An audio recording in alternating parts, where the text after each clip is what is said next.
Assalamualaikum. Hai murid-murid tahun 6. Apa kabar murid-murid tahun 6 pada hari ini? Baiklah murid-murid, kita masih lagi meneruskan sesi PDPR kita pagi minggu ini. Jadi, cikgu harapkan semua murid dapat mengikuti sesi PDPR ini sebaik yang mungkin. Sekiranya terdapat soalan yang murid-murid kurang faham, tolong bertanya dengan cikgu agar cikgu dapat membimbing kamu. Cikgu akan berusaha untuk memberikan bimbingan kepada kamu. Baiklah murid-murid, pada hari ini kita akan lihat kepada topik yang ke-10, yaitu nisbah dan kadaran. Baiklah murid-murid, pada hari ini fokus kita akan melihat kepada standard kandungan 10.1 yaitu nisbah dan kadaran. Manakala bagi standard pembelajaran kita akan melihat kepada menyelesaikan masalah harian yang melibatkan nisbah dan kadaran yang mudah. Dan bagi objektif pembelajaran pada akhir pengajaran dan pembelajaran nanti, diharapkan murid-murid tahun 6 akan dapat menyelesaikan sekurang-kurangnya 2 daripada 3 masalah harian yang melibatkan nisbah dan kadaran dengan menggunakan pelbagai strategi dengan betul. Jadi, murid-murid, sekiranya murid-murid menggunakan kaedah yang lain atau cara yang lain, maka murid-murid akan diberi TP 5. Sekiranya murid-murid mengikut langkah atau cara yang cikgu tunjukkan di dalam video ini, maka murid-murid akan mendapat TP 4. Jadi seperti yang telah cikgu beritahu pada video pengajaran sebelum ini, pada minggu sebelum ini dan minggu selepas ini serta minggu ini, kita akan fokus kepada penyelesaian masalah harian. Jadi, cikgu harapkan semua murid dapat mengikuti teknik-teknik bagi menjawab masalah harian yang diberikan dengan betul. Baiklah murid-murid, kita lihat kepada contoh masalah harian yang pertama yang melibatkan nisbah dan kadaran. Jadi di sini cikgu tidak akan menunjukkan 6 langkah yang kita selalu gunakan untuk menjawab masalah harian. Langkah-langkah itu sepatutnya telah kamu hafal. Jadi apakah langkah pertama? Ya, betul. Kita perlu membaca soalan sekurang-kurangnya 2 kali. Jadi kita baca secara sepintas lalu untuk kali yang pertama. Puan Halimah membuat 100 batang ais krim berperisa stroberi dan 60 batang ais krim berperisa vanila. Sebanyak 80 batang ais krim berperisa stroberi dan 42 batang ais krim berperisa vanila telah terjual. Berapakah nisbah batang ais krim vanila kepada batang ais krim berperisa stroberi yang tinggal? Jadi, untuk bacaan kali kedua, kita akan membaca sambil mengeluarkan maklumat penting. Jadi, kita lihat ayat demi ayat. Jadi, kita mulakan dengan ayat yang pertama, bermula dari sini.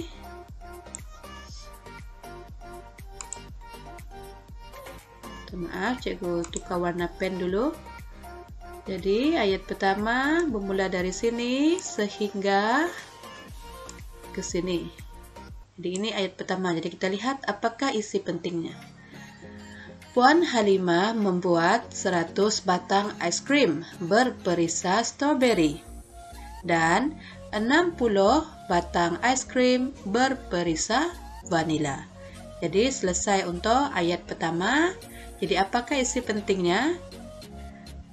Jadi, maklumat pentingnya adalah ais krim stroberi ada 100 batang. Jadi itu jumlah asal untuk es krim strawberry. Dan es krim vanila ada 60 batang. Jadi itu bilangan asal untuk es krim vanila. Jadi kita lihat contoh yang seterusnya. Ayat yang kedua. Ayat yang kedua bermula dari sebanyak hingga titik nokta ini. Sebanyak 80 batang es krim berperisa strawberry dan 40 batang es krim berperisa vanila telah terjual. Jadi apakah maklumat pentingnya? Sebanyak 80 batang es krim berperisa strawberry dan 42 batang es krim berperisa vanila telah terjual. Jadi kita keluarkan maklumat penting. Dijual es krim strawberry ada 80 batang yang telah dijual, yang telah terjual. Kemudian es krim vanila ada 42 batang. Jadi ini bilangan es krim yang telah terjual. Seterusnya kita lihat kepada ayat yang terakhir. Jadi ayat yang terakhir selalunya adalah kehendak soalan. Jadi kita telah mengeluarkan maklumat penting. Sekarang kita akan lihat apakah kehendak soalan. Jadi apa soalan? Minta kita cari. Jadi ayat untuk kehendak soalan bermula dari sini sehingga sini. Berapakah nisbah batang es krim vanila kepada batang es krim berperisa strawberry yang tinggal? Jadi, kehendak soalan minta kita cari nisbah yang tinggal bagi es krim vanila kepada es krim strawberry. Jadi, apakah yang perlu kita lakukan? Bagaimana kita hendak mencari nisbah yang tinggal? Apa maksud yang tinggal? Ya, betul. Yang tinggal maksudnya adalah baki. Baki yang tinggal bagi strawberry ada berapa? Selepas terjual 80 ada berapa? Kemudian es krim vanila bakinya tinggal berapa? Selepas terjual 42 batang. Jadi macam mana kita nak cari? Sekiranya kita mencari yang tinggal atau perkataan lain baki, yang tinggal maksudnya baki, maka kita akan menggunakan operasi tolak. Jadi sekarang kita akan menentukan operasi dan menunjukkan langkah kerja. Jadi bagi mencari baki, kita lihat nisbah ini dia sebut es krim apa dulu? Nisbah yang tinggal bagi es krim vanila. Jadi kita kena cari berapa baki es krim vanila yang tinggal. Jadi bilangan asal es krim vanila ada 60. Bilangan asal. Jadi berapa yang terjual? Yang terjual adalah 42 batang. Jadi berapa yang bakinya? Maksudnya yang belum terjual. Jadi kita menggunakan operasi tolak. 60 tolak 42. Jadi kita boleh mencongak. Untuk soalan mudah seperti ini, murid-murid tak perlu menunjukkan penolakan menggunakan bentuk lazim. Kerana ayat matematik ini sudah dikira sebagai salah satu langkah kerja. Jadi 60 tolak 42 bersamaan dengan 18. Jadi 18 ini tadi adalah untuk apa? 18 ini tadi adalah untuk es krim vanila yang tinggal. Maksudnya ada 18 batang yang belum terjual, yang baki, yang tinggal. Jadi sekarang kita cari berapa yang tinggal bagi es krim strawberry. Jadi bilangan asal es krim strawberry ada 100 dan berjaya terjual ada 80 batang. Jadi kita tolak 100 tolak 80. Jadi 100 tolak 80, congak, kita mencongak 100 tolak 80 bersamaan dengan 20. Jadi 20 ini tadi adalah untuk es krim strawberry yang tinggal. Jadi sekarang adakah kita sudah menjawab kehendak soalan? Belum. Kenapa? Kerana kehendak soalan minta nisbah. Adakah murid-murid masih ingat bagaimana untuk menulis nisbah?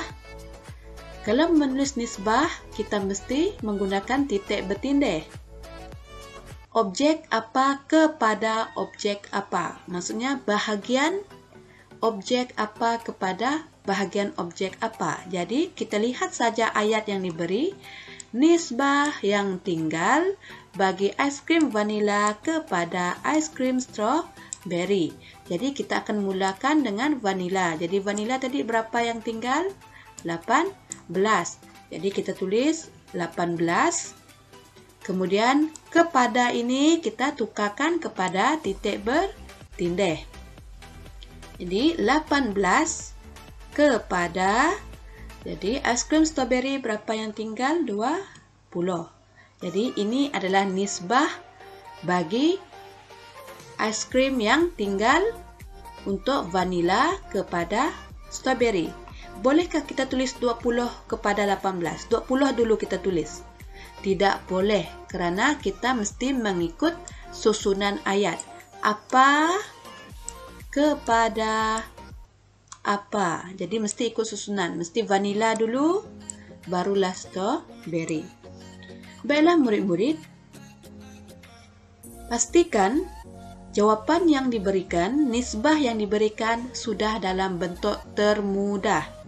Sekiranya murid masih ingat, nisbah mempunyai kaitan dengan pecahan.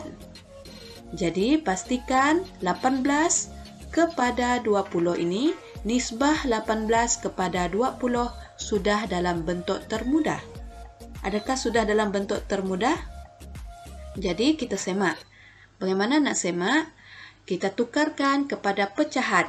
Jadi macam mana nak tukar kepada pecahan? Jadi 18, nisbah 18 kepada 20 kita tulis sebagai 18/20. Faham ini? Macam mana cikgu tukar ni? Sangat senang. Nisbah 18 kepada 20 tukar menjadi 18/20.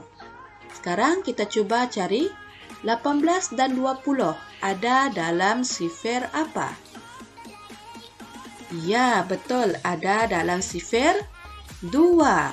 Maksudnya 18 dan 20 ini boleh dibahagi dengan nombor yang sama, sifir yang sama iaitu 2. Jadi 20 dibahagi 2, bawah dibahagi 2, atas pun mesti ikut bahagi 2. Jadi bersamaan dengan 9/10. Bagaimana nak semak? Kamu darab balik. 9 darab 2 akan dapat 18 semula. 10 darab 2 akan dapat 20. Jadi betullah hasil bahagi kamu ini betul. Jadi sekarang kena tukar balik kepada bentuk nisbah. Jadi 9/10 kita tukarkan menjadi 9. Nisbah 9 kepada 10. Sangat mudah. 9/10 kita tukarkan balik menjadi 9 kepada 10. Jadi inilah jawapan yang terakhir. Sekiranya murid-murid berhenti setakat ini, maka ini dikira cikgu tidak akan mengira jawapan ini jawapan terakhir. Jadi cikgu galakkan murid-murid untuk permudahkan. Belajar untuk permudahkan nisbah. Kerana kita telah belajar kemahiran ini banyak kali semasa topik pecahan. Baiklah, seterusnya kita lihat kepada contoh masalah harian yang kedua. Jadi ini adalah contoh masalah harian yang kedua. Mari kita baca soalan atau arahan yang diberikan sekurang-kurangnya 2 kali. Kita baca untuk kali pertama secara sepintas lalu. Rajah menunjukkan bentuk gabungan 2 buah segi 4. Nisbah panjang sisi DC kepada CF ialah 9/4. Kira panjang P. Jadi sekarang kita akan baca sambil menggariskan kata kunci dan maklumat penting. Jadi kita mulakan ayat pertama dari sini sehingga sini. Rajah menunjukkan bentuk gabungan dua buah segi 4. Jadi kita lihat kepada rajah yang diberikan dulu. Kita keluarkan apa maklumat penting daripada rajah ini. Jadi di sini kita dapat lihat DC, sisi bagi DC ini telah diwakilkan dengan huruf apa? Dengan huruf P. Jadi kita boleh keluarkan ini sebagai maklumat penting. DC telah diwakilkan atau bersamaan dengan P. Jadi DC kita boleh wakilkan sebagai P. Kemudian seterusnya sisi CF. Sisi CF bersamaan dengan 4 cm. Jadi ini adalah maklumat penting bagi yang telah diberikan dalam gambar rajah. Seterusnya kita lihat kepada ayat yang kedua. Mula dari sini sehingga sini. Nisbah panjang sisi DC kepada CF ialah 9 kepada 4. Jadi nisbah DC kepada CF ialah 9 kepada 4. Jadi soalan ini dia telah memberikan nisbah kepada kamu. Berbeza dengan masalah harian yang pertama tadi. Kalau masalah harian yang pertama tadi, kita kena cari nisbah. Tapi yang ini dia sudah bagi nisbah terlebih dahulu. Jadi kita boleh keluarkan maklumat ini. Nisbah panjang sisi DC kepada CF ialah 9 kepada 4. Jadi 9 ini untuk yang mana satu? DC ke CF? Ya, untuk DC. 9 kepada 4 adalah 9 ini adalah bahagian untuk DC. Kenapa? Kerana dia sebut sisi DC dulu. Kemudian barulah CF. Jadi yang 4 ini adalah bahagian untuk CF. Kenapa cikgu tak nyatakan, kenapa cikgu tak sebut 4 ini adalah panjang sebenar CF dan 9 ini panjang sebenar DC?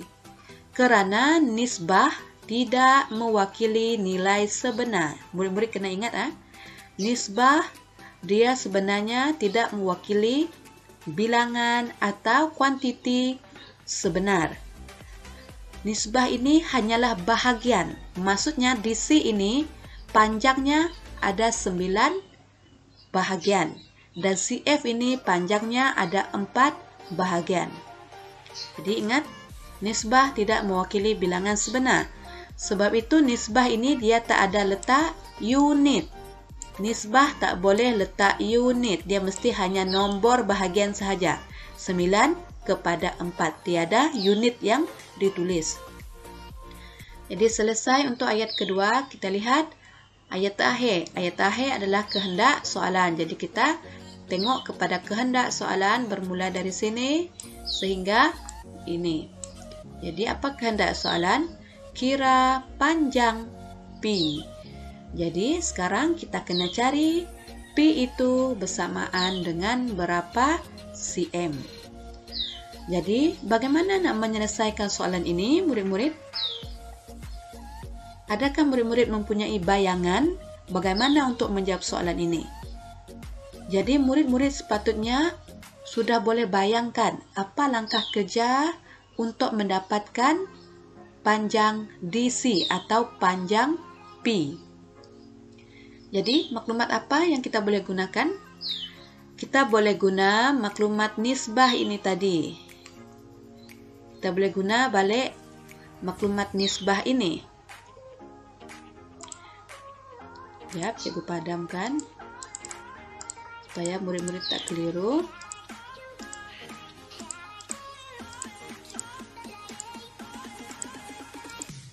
Jadi murid-murid boleh menggunakan maklumat nisbah panjang sisi DC kepada CF. Kenapa maklumat ini yang kita gunakan? Kerana maklumat ini saja yang ada menyebut DC. DC ini adalah pi. Jadi kalau dapat cari DC, maka kita akan dapat cari panjang pi. Kalau dapat cari panjang pi, maka kita sudah menjawab kehendak soalan. Faham? Jadi kita akan keluarkan maklumat ini sebagai langkah kerja. Jadi DC kepada CF, cikgu terus tulis seperti ini supaya dia lebih singkat. DC yaitu nisbah DC kepada CF adalah 9 kepada 4 yang telah diberikan tadi. Jadi sekarang kita masukkan maklumat. DC telah diwakilkan dengan P. Jadi kita tuliskan P.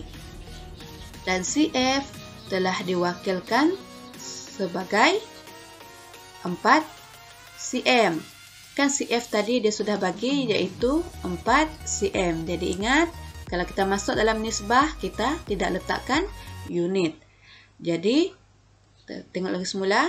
CF kita tulis sebagai 4. Jadi sekarang nisbah yang baru adalah P kepada 4.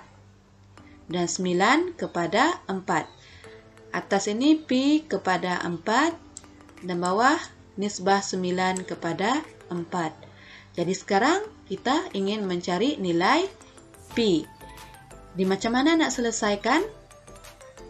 Ya, macam-macam cara boleh digunakan asalkan konsep kamu betul. Dan cikgu akan menggunakan cara yang sebelum ini, yaitu apa darab apa.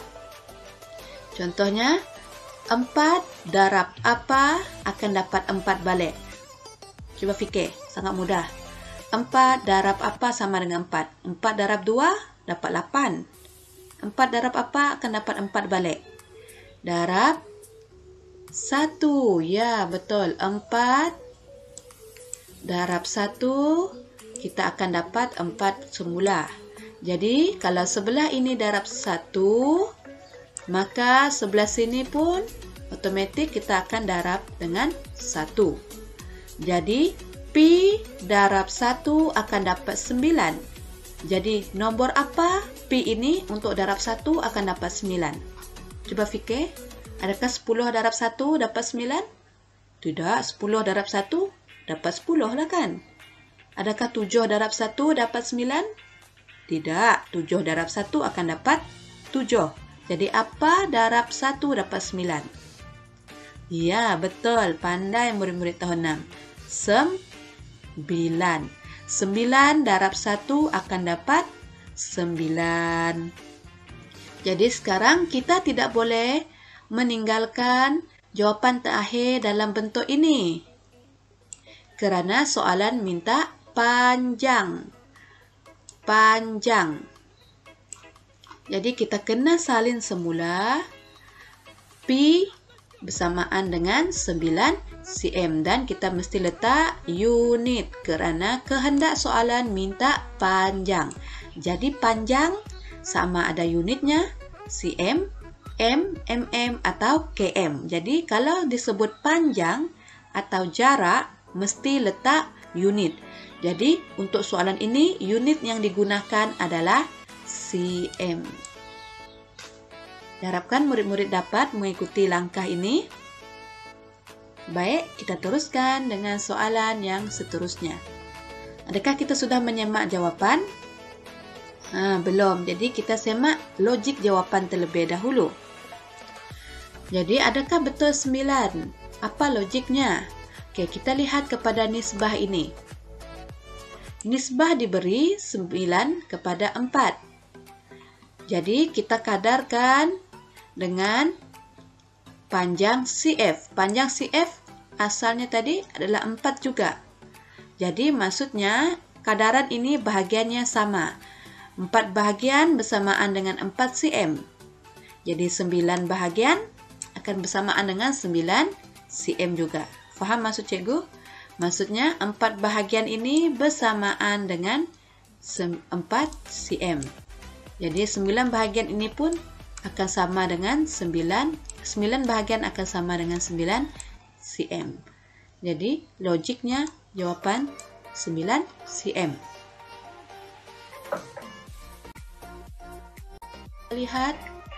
Seterusnya kita lihat kepada contoh masalah harian yang ketiga. Jadi kita baca bersama-sama. Di dalam sebuah kotak terdapat 40 biji apel. Jika 20% daripada apel itu ialah apel merah dan selebihnya apel hijau, berapakah nisbah bilangan apel hijau kepada bilangan apel merah? Jadi kita akan baca buat kali yang kedua sambil menggariskan kata kunci dan maklumat penting. Jadi ayat pertama bermula dari sini sehingga sini.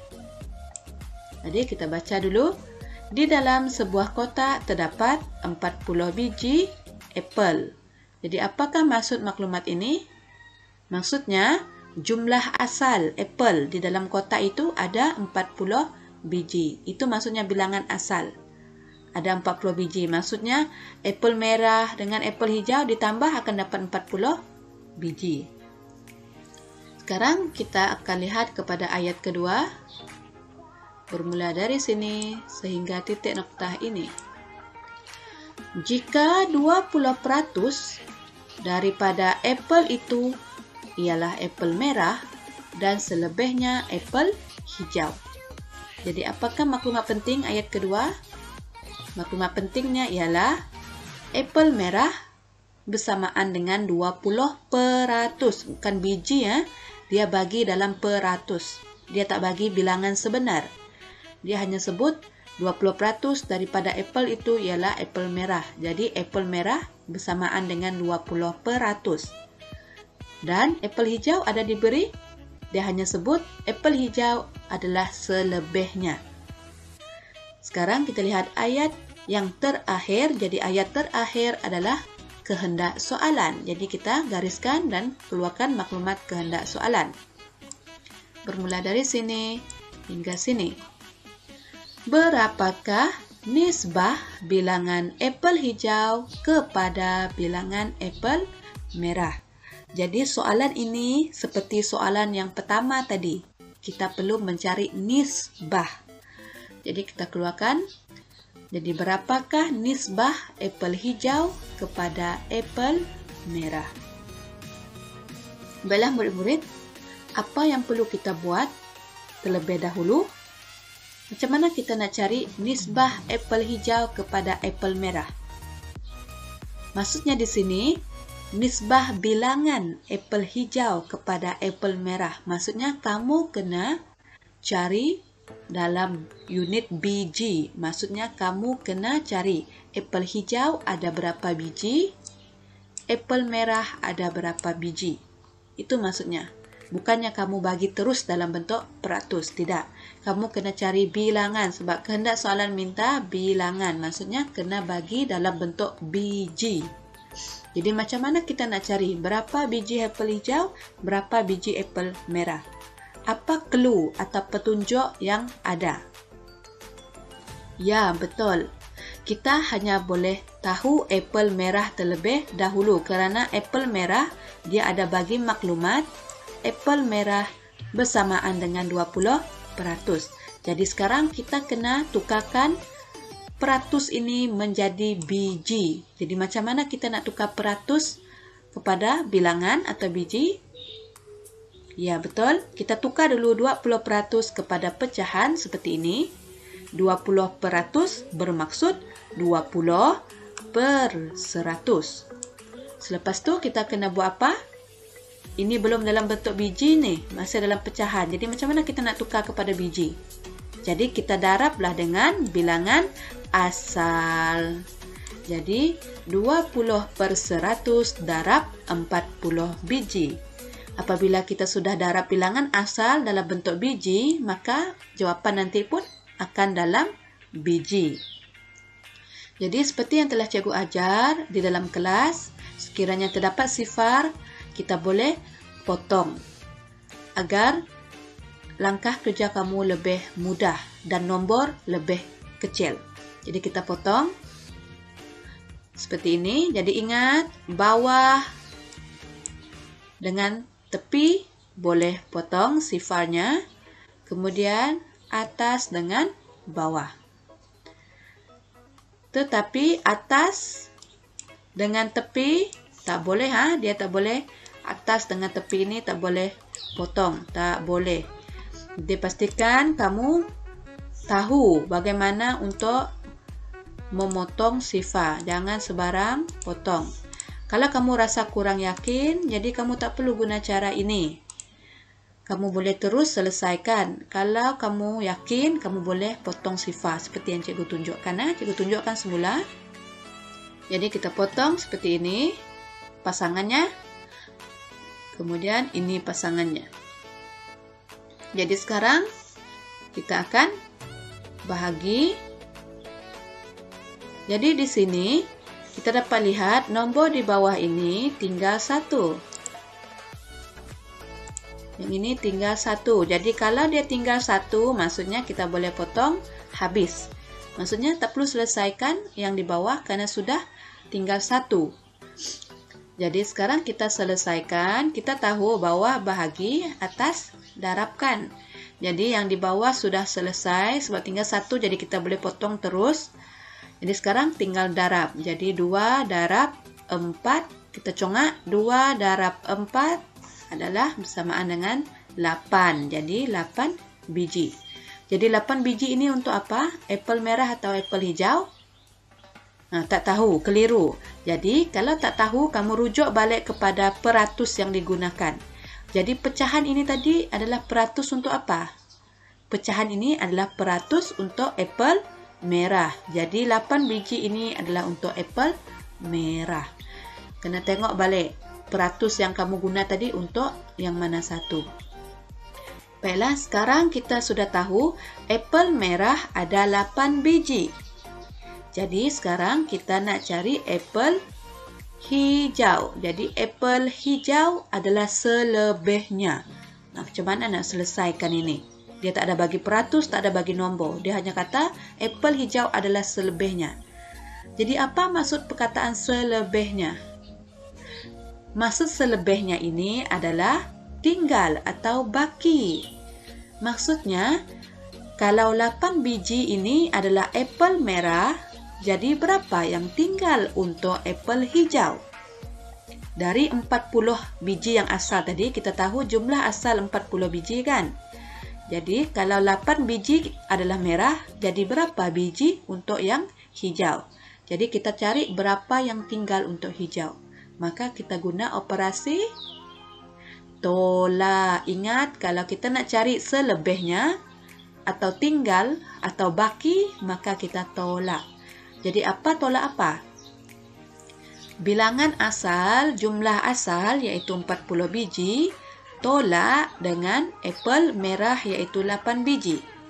Apabila kita tolak, maka bakinya adalah untuk apel hijau. Jadi 40 tolak 8, kita akan dapat 32 biji. Jadi 32 biji ini adalah untuk apel hijau. Jadi macam mana nak semak betul tak bilangan apel hijau?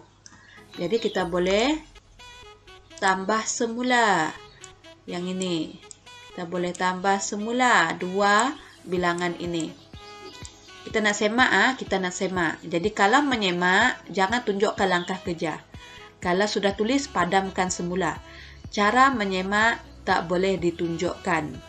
Sebab itu bukan langkah untuk mencari atau menjawab kehendak soalan. Kita hanya nak tengok jawapan kita tu logik atau tidak.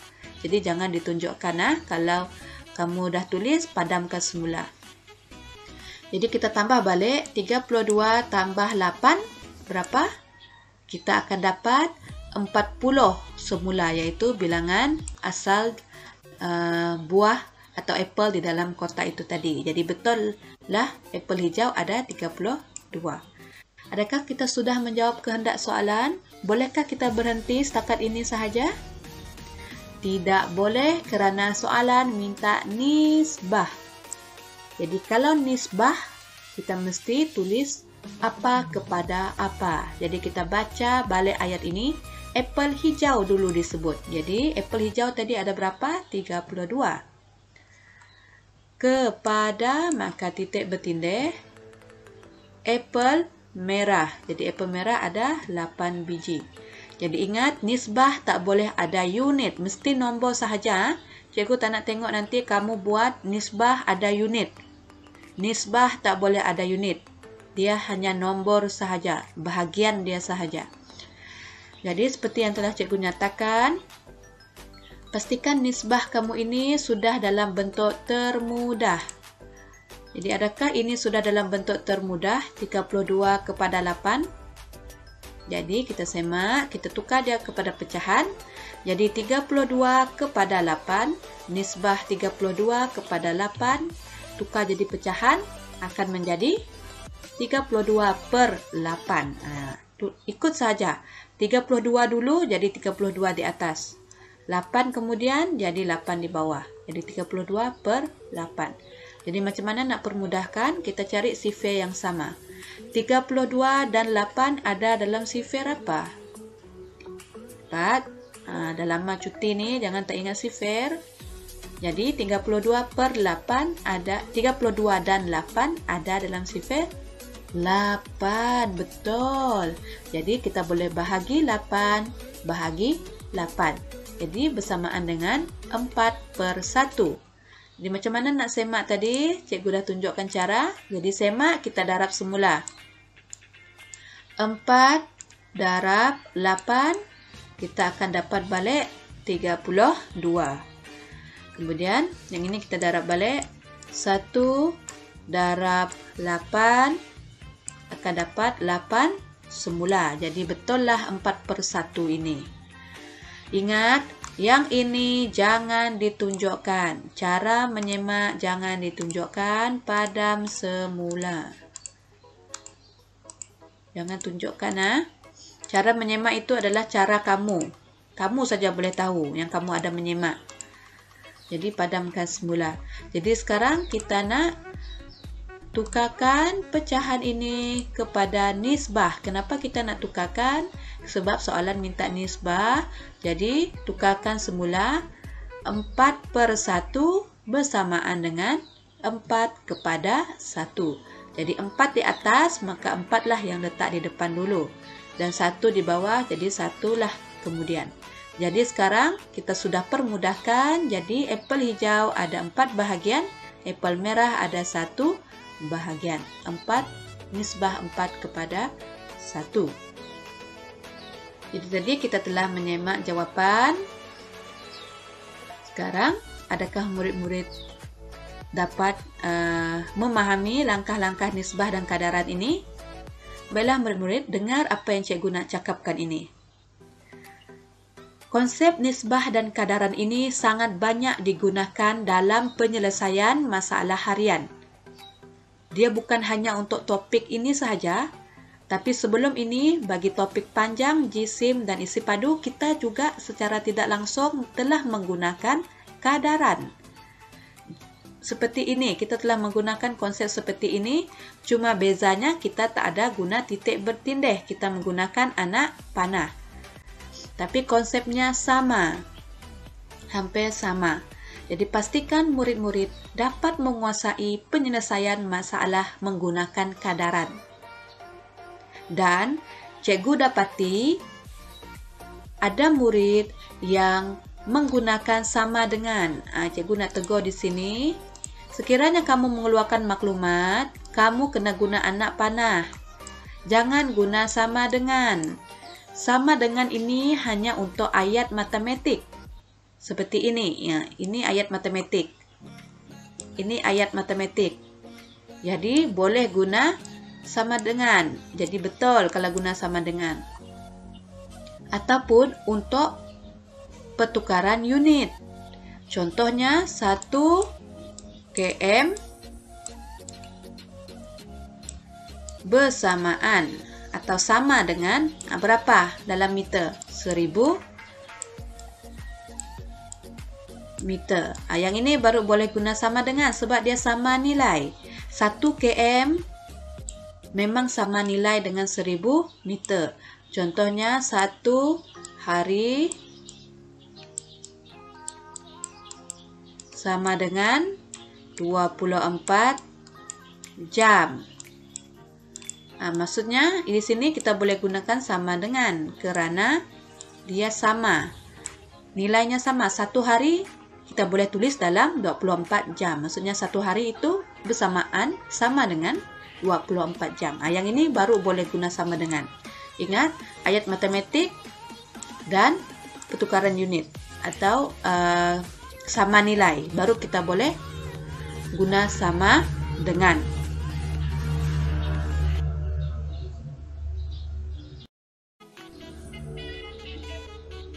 Baiklah murid-murid, sekarang adalah masa untuk mencuba. Jadi seperti biasa, keluarkan buku latihan matematik 2 kamu. Keluarkan buku latihan matematik 2. Kemudian, jawab soalan latihan di dalam buku teks muka surat 162. Soalan Mahir Minda 3E, B, dan C sahaja yang ini. E, B, dan C. Yang ini salin, lukis. Yang ini tak perlulah, gambar ini tak perlu. Ini tak perlu. Yang ini mesti lukis. Dan pastikan kamu tunjukkan langkah kerja dengan teratur dari kiri ke kanan. Cikgu dapati ada beberapa orang murid dia tidak salin soalan. Cikgu tak nak.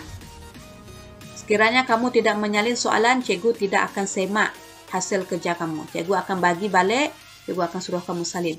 Kenapa cikgu sangat tekankan kamu untuk salin soalan? Kerana cikgu yakin, kalau kamu ada menyalin, maka secara tidak langsung kamu ada membaca. Kamu akan membaca banyak kali. Jadi tolong salin soalan. Dan tunjukkan langkah kerja dengan teratur dari kiri ke kanan. Jangan lintang pukang. Setelah siap, ambil gambar dan hantar melalui WhatsApp pribadi cikgu. Jadi setakat itu saja pembelajaran kita pada hari ini. Jadi apa yang telah kita belajar hari ini, murid-murid? Kita telah belajar penyelesaian masalah melibatkan nisbah dan kadaran dengan pelbagai strategi. Jadi, langkah-langkah yang cikgu tunjukkan dalam video ini adalah antara langkah-langkah yang boleh kamu buat. Sekiranya kamu ada cara yang lebih baik, itu lagi bagus. Jadi setakat itu saja pembelajaran kita pada hari ini. Sekian, terima kasih.